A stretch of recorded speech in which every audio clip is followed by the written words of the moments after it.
Do you ever experience pain due to your Tourette's? Oh, yes, so much. I don't think it ever stops, really. Yeah. I mean, we went to an event with uni the other day, and on the way back, it wasn't even a tic attack, it was just,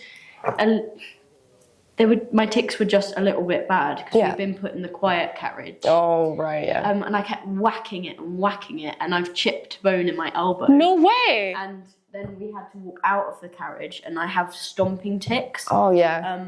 And I've got a pressure fracture in each heel. Oh, Jesus. That's actually really significant. Like, and because when you tic as well, you can't stop it, even if there is an existing pain there. So you're going to keep making it worse. That makes it worse for me sometimes. Like, I know there's a pain there, and it's going to keep going. Yeah. Just because I'm aware of it. Well, that's the old guy first. On my back. Yeah, definitely a lot of pain. Repetitive stress and strain through, people blinking their eyes, rolling their eyes. I've got a really bad neck tic where most of my life I've thrown my neck back, so I've got damaged vertebrae.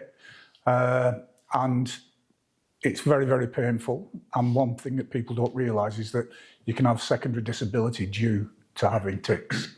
So as Josh mentioned before, that we don't mind sharing the humour behind it, but there is a very serious side to it where we can pick up pretty serious injuries. So my shoulders dislocate through tics and my knees. So when someone says, stop doing it, you're messing about, I don't think I'd be doing that if we're messing about, really, would I? So. No, I think especially the physical tics can be quite painful at times. Like I also have neck and back pain from that, which is just really frustrating, isn't it? I think the neck can be especially hard one because you get a lot of build up there, I think, as well. I throw my head back, and also you just even hitting yourself or hitting other things or affecting other people, that can be quite physically and emotionally painful. So for me, my Tourette's is very different now to what it was like when I was younger. And when I was younger, it was very, very painful. I used to have a sort of a neck tic, I guess, where I sort of jut my jaw out. And so my neck was just like in constant pain.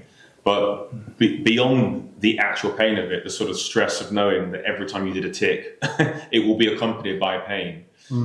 So trying to sort of suppress those tics for as long as possible, but ultimately knowing that you're going to end up having to do them at some point, and then having to sort of deal with the pain that comes with that.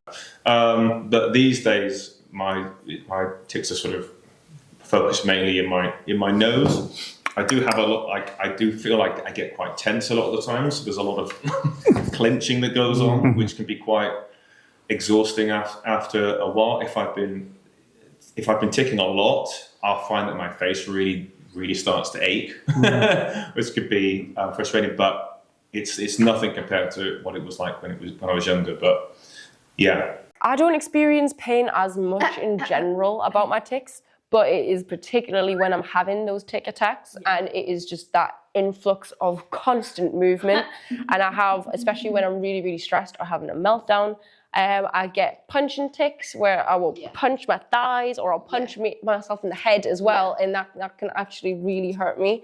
And a lot of the time it's just general punching, I think, like when I get really, really stressed. But generally my tics don't tend to give me much pain.